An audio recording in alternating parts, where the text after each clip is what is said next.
আজি ৰাতিপুৱাৰ পৰা ঘৰখনত একেবাৰে উখল মাখল পৰিৱেশ। মানে কিয় জানেনে, আজি মই প্ৰথমবাৰৰ বাবে ঘৰখনত কিবা এটা পাতিছোঁ। এয়া ভাইটিয়ে দেখিছেনে, ৰাতিপুৱাৰ পৰা কল হিচাপ কৰাত লাগি গ'ল আৰু সেইফালে খুৰা এজনে নাৰিকলো পাৰি দি থৈ গ'ল। তাৰপিছত মই বনাব ল'লোঁ অকণমান পায়স, কাৰণ ঘৰত কিবা এটা উৎসৱ পাতিলে পায়সটো নহ'লে ভাল নালাগে। ইফালে মা আৰু ভাইটি তিৰপাল তৰিলে আৰু ইফালে মা ফল মূল কাটিবও লাগি গ'ল। সেয়া হৈছে জেঠাই আৰু ময়ো এতিয়া ধুনীয়াকৈ ওলাই মেলি ৰেডি হৈ গ'লোঁ। আৰু কি পাতিছিলোঁ কওঁ, ঘৰত এখন নাম পাতিছিলোঁ মই ফেচবুকৰ পৰা পোৱা পইচাৰে।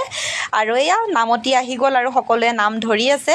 আৰু ইফালে নাম ধৰে মানে আমি ভাবিলোঁ চাহৰ যোগাৰটোও কৰা যাওক। এয়া হ'ল পায়স, বুন্দিয়া আৰু লগতে আছিল নিমকি। আচলতে মই যেনেকৈ পাৰিছোঁ তেনেকৈহে কৰিছোঁ। ইয়াত কোনো ধৰণৰ দেউতাৰ কণ্ট্ৰিবিউশ্যন নাই, কাৰণ মই মোৰ ফেচবুকৰ পৰা পোৱা পইচাৰে পাতিছিলোঁ বাবে দেউতাক কোনো ধৰণৰ পইচা দিব নিদিলোঁ।